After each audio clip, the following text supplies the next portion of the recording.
All right, good morning, everyone. This is Sara Wegwitz, and I am so delighted that you are here today as part of this Heart and Hands fabulous conference that's been put on by Safe Care BC. I'm really pumped and delighted to be delivering to you today the Mindset Reset. And before we get started, it's really important for me to acknowledge that I'm grateful to be presenting today's session from the traditional territories of the Wissanich and Lekwungen speaking peoples. And just so delighted to be here today with all of you, you important healthcare assistants that have been working tirelessly over these last 20 months, working on the front lines. So for today, we're gonna have a lot of fun. We've got about half an hour. 20 minutes is the presentation, and at the end we'll have lots of time to be able to do some questions and answers. It'll be really important too. I want to be able to hear from you, so please feel free to be asking your questions in that question box, in the message box, or putting in your comments. And if you notice me kind of looking down and to the right, yeah, you're going to know that I'm looking at another laptop so I can read the screen. I'm not purposefully being distracted in that way. So my name is Sara Wegwitz, and I am a registered nurse and now specialize in resiliency education and team coaching. And I absolutely love what I do now, and helping and assisting people to break out of those thinking patterns that might be holding them back. So today in the Mindset Reset, I will be imparting some useful tips and strategies that can help you shift out of the stress response. We've all been under a ton of stress over these last 20 months plus, both personally and professionally. We have been stretched. We have been constantly in this flux, right? Lots of times maybe feeling like things are topsy-turvy, lots of uncertainties. And we've been finding ourselves in that stressed out state where we feel like we're constantly reacting to everything that's happening in our world. And it can be downright exhausting, overwhelming, and so much more. And the stress that we've been feeling is a lot like feeling turbulence, right? I'm sure many of you who have flown throughout your life have probably bumped up against turbulence. It's just one of those phenomenons that happen when we fly to places. So I'll set the scene, right? Imagine yourself, and suppose for a moment you're sitting in your seat in the airplane, and all of a sudden you hear the bong bong, and you look up, and it's like, oh, we got to put our seatbelts on. And maybe a few seconds later, the pilot comes on, and the captain, and says, okay, everyone, we're going to be going through a little period of turbulence. Please make sure you buckle up. And then the next thing you know, you're bumping around all over the place in your seat. And all of a sudden, you can maybe start getting sweaty palms or butterflies in your tummy. It can be not such a pleasant experience. Maybe you're thinking, you're uncertain of how long this is going to go on for. There's not a lot of information. So again, not knowing all the details that are happening. You might even spy out the little window to see if you can see what's going on. Low visibility, maybe you're in the clouds, and maybe you're experiencing some unmet emotional needs. So you're bumping around, and maybe you're traveling by yourself, and you're wishing you had your friend or your loved one next to you to kind of hang on to one another. And a lot of that turbulence is exactly what we experience as humans when we are going through that fight, flight, freeze, or flop. That's that fourth F, the flop. You might not have heard that one. That can be so disconcerting and keeps us in that chronic acute stress response. And folks, when we have those four things, so right, the loss of control, because we're not the pilots in the seat of the plane hoping and wondering if they know what they're doing, and maybe if they got to lots of sleep last night. So anytime in our life we feel that loss of control, or we're experiencing uncertainties, there's not a ton of information, or we're lacking information, And you know how that is. When we don't have the information, where do our brains go? That's right into filling in our own blanks. When we are deprived of that, we just sort of start making up our own stories in our heads. And then the fourth one is the unmet emotional needs. So when we experience any one of those four things, this is where we really start to experience that turbulence or being in that stress response. So here are a couple of strategies that can be really helpful when you feel like your life is in turbulence, whether it's personal or professional, or a mixture of both. The first things first is to get real about how you feel. And this is what I talk about is, coughing up the proverbial fur ball.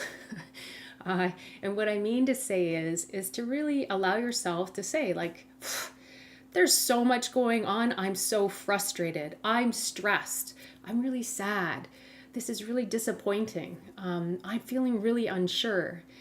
Because most of us either try and stuff down how we're really feeling and we keep soldiering on, or we start distracting ourselves with our cell phones or Netflix or what have you. And don't get me wrong, those things are okay to do. But if we're finding that we're just trying to push away feeling uncomfortable with our emotions all the time, they'll end up just coming right back up to the top.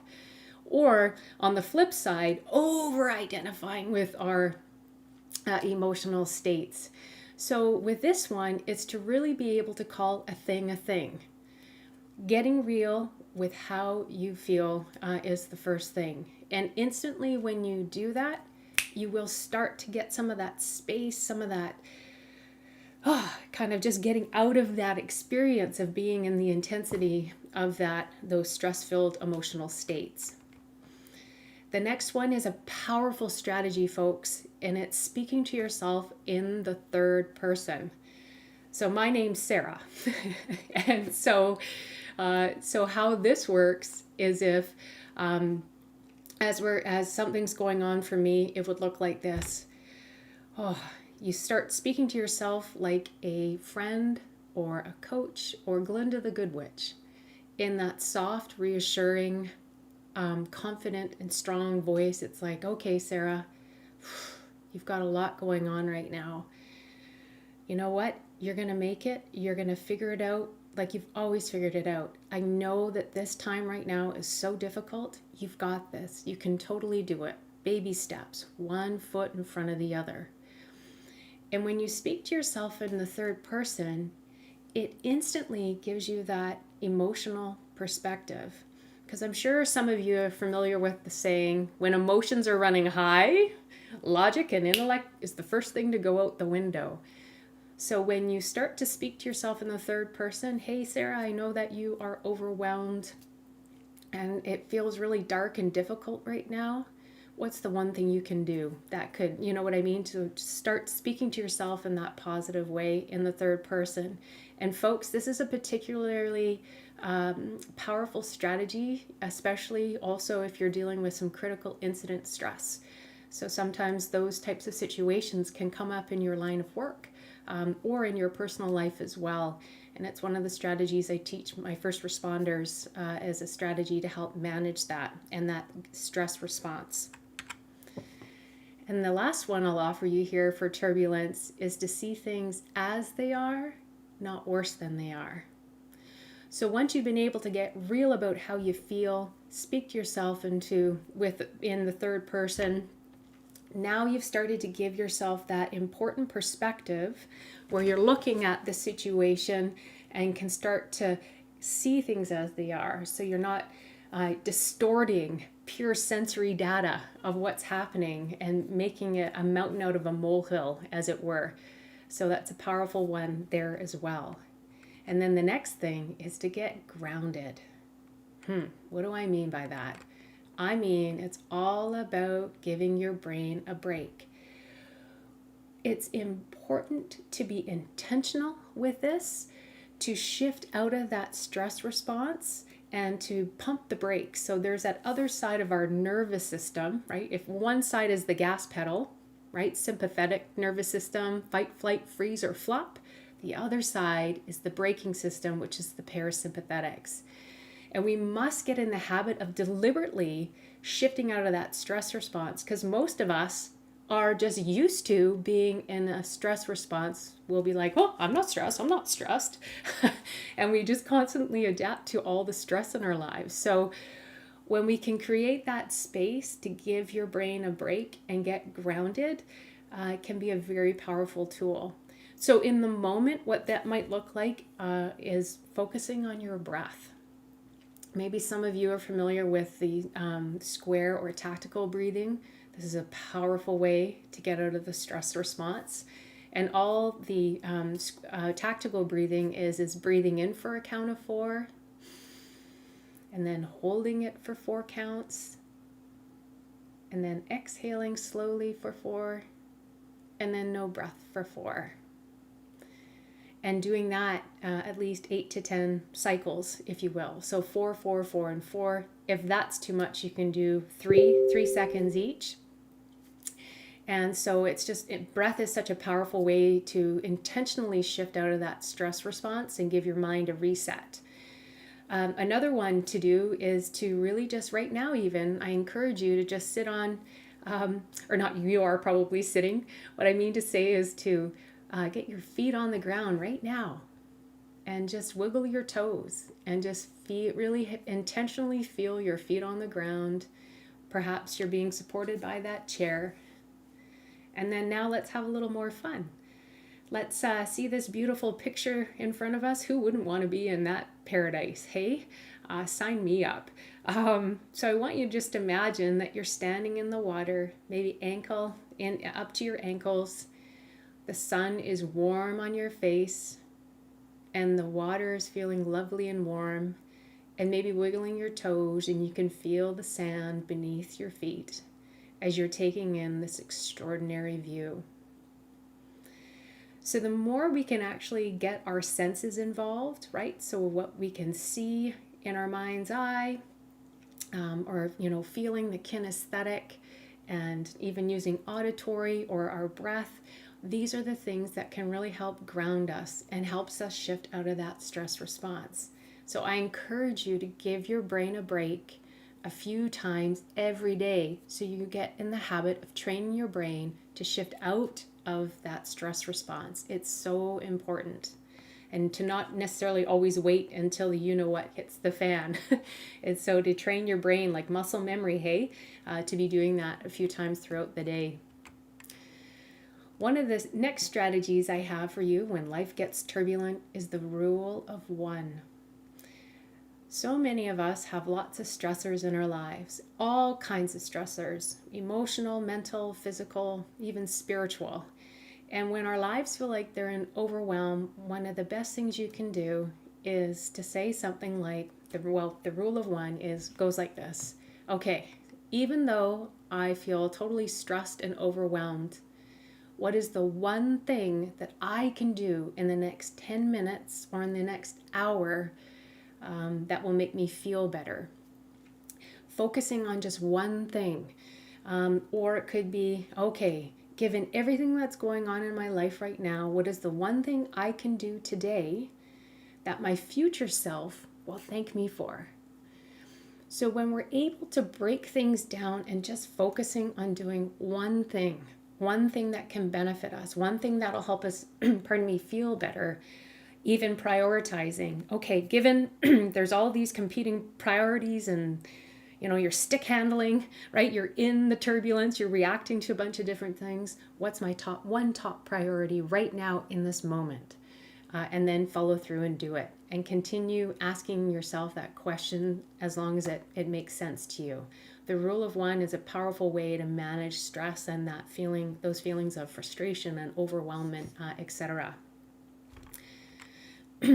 All right, next is all about getting up into the smooth air.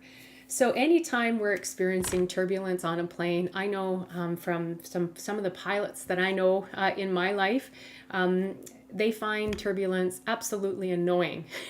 And I know as passengers, I still haven't yet found anybody who actually admits that they enjoy turbulence. So if you're somebody who enjoys turbulence, Or even if you don't, let me know in the in the comments if you are a yay or a nay for turbulence. I certainly don't enjoy it at all. So pilots, when we are in the in that turbulence, what they do is they don't want people to suffer through it. No, they focus on that vertical climb. They pull back on the yoke, which is the steering wheel, if you will, of a plane, and they focus on that vertical climb to get up to that smoother, clear air. And we know what that's like, right? Because all of a sudden it's like, oh, the bumping around tends to be smooth. We look out and maybe we see this view that you see on the screen in front of you. Clear skies. And what I love about that analogy of just pulling up on the yoke and getting up into the smoother skies, if you will, is all about perspective. Because when we can see the bigger picture, it can help improve our ability to navigate our short-term challenges, be more effective problem solvers, and keeps us focused and maintains perspective. So while we're in turbulence, visibility's low and we're just reacting to all the lumps and bumps life is throwing at us, when we get that opportunity to take a breath, zoom up and start to see that bigger picture, now we can start to look for different ways to move forward, maybe strategies for the challenge or solutions you could try out moving forward. So some of the strategies I have around that, around the power of perspective, they're also awesome at giving your mind a very important reset and also a brain break, is to focus on what is in your control. Easy to do and maybe not, or easy to think about doing and maybe not so easy to actually put it into operation. However, if you look at the majority of your stressors that are going on right now, if we're really honest with ourselves, a lot of them are with things that are outside of our control. We have no idea what's going on with this pandemic or what's the next changes that are going to be happening, or other drivers, or what other people think and what they're saying, etc. All we have is what's in our control. So controlling our beliefs, our attitudes, our actions, our responses, etc. When we focus on what's in our control, it's like literally taking the steering wheel back of our mind and focusing on what's in our control and starting to let go what's outside of our control. The next is to take in the view from 30,000 feet. And I just noticed here, thanks for this great interaction, everyone. When I was asking about the turbulence, it was all, not me, so scary. Absolutely not. Turbulence is a scary feeling. It certainly is. So important to be able to take in, to zoom up sometimes in your life, to pop up to that 30,000 foot view. And when you look down on what's happening in your life, those situations or things that you're working through, just by taking that elevated point of view, it really helps to shift your perspective. And like I said here, it's all about the power of perspective. So some of the things you can consider asking yourself from that 30,000 foot view is, what's the learning here for me? What am I meant to grow? Like, how am I meant to grow from this situation or this event? What's the opportunity here? So often we can be so caught up in problems that we forget that with all of the challenges and problems that we face, there's actually a seed of great opportunity. And if we can get that space to get perspective, you might be able to identify it. Another good question to ask is, what's trying to emerge here? So these kinds of high quality questions start changing the way your brain thinks and what you're focusing on. And my perennial favorite, this is my personal go-to all the time, what am I not saying? So all of us have these blind spots.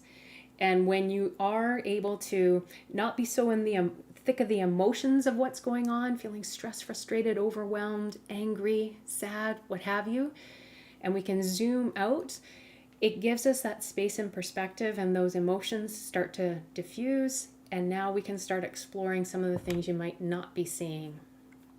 So just the power of perspective. I think that's the thing it's so important to know, folks, is turbulence as in life, we're always going to be experiencing turbulence.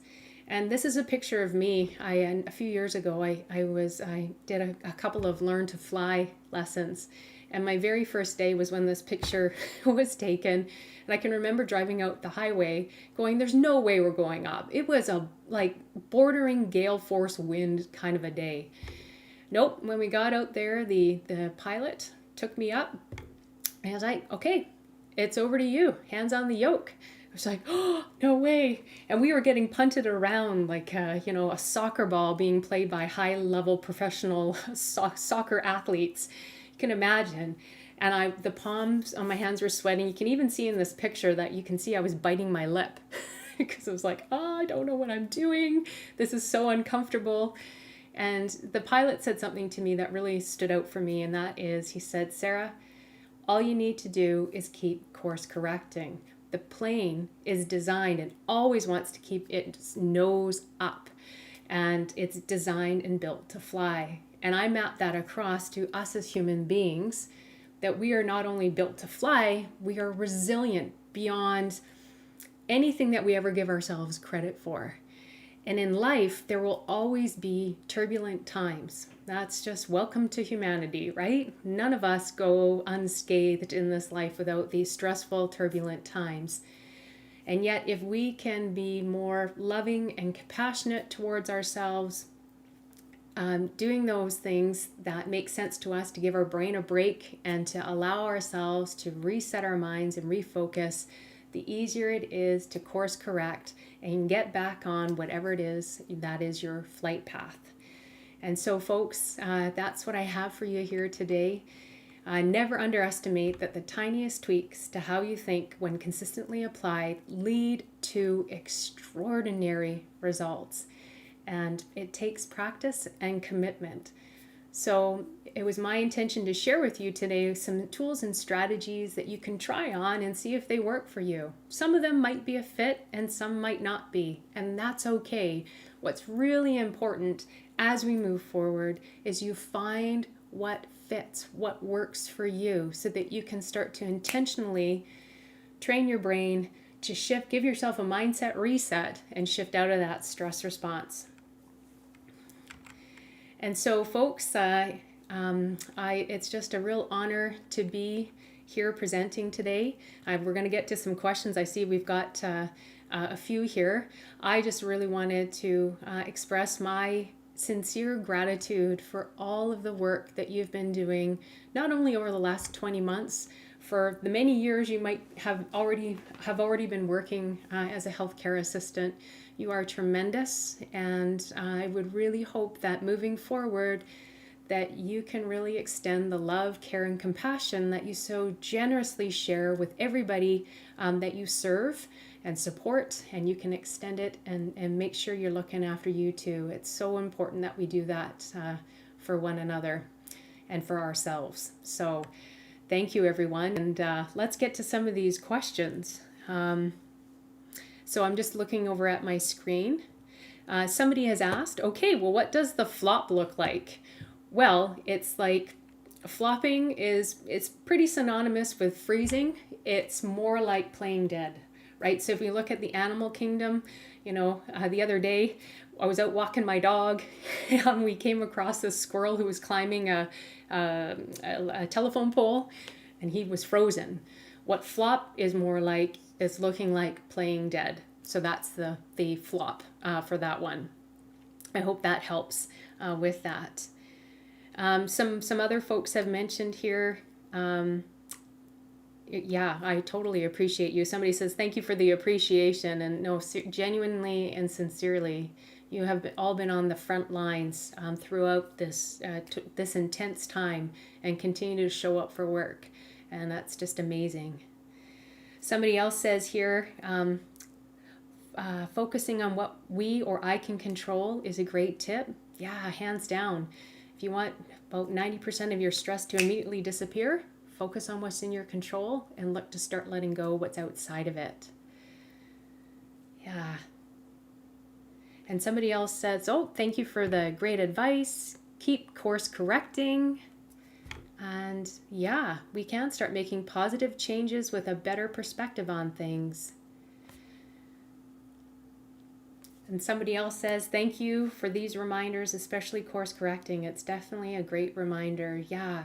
And I thank you for that. And I really implore you, it's going to take a bit of time. So be patient and yeah, love and compassion, just gently nudging yourself back onto your flight path. That's wonderful. Oh, somebody mentions here, it was so good. I feel relaxed already. Hey, that's amazing. And well, that somebody says here, having a question here, would playing dead flop be like avoidance or not accepting shifts? No, that's something entirely different from my perspective on that. Yeah. Yeah, that's an entirely different thing there, for sure. And just looking if there's any other questions that are coming in or comments about this session here today. And as those comments and questions are coming in, we've got a couple minutes left. I wanted to make mention that it's really important to claim your points. So and I really need to take a moment to really acknowledge the incredible team of people from Safe Care BC who have created and put together and built the technological platform for all of this. You were all tremendous, and I've had an opportunity to at least meet with some of the people who have been working behind the scenes to make today happen. So thank you. And folks, you've got a tremendous conference to look forward to. So I really hope you can attend all of the sessions, and do make sure you claim your activity points for prizes. So all right, well, thank you, and thank you, everyone, and I'm wishing you all the best as we move forward. Take good care and be well. Bye for now.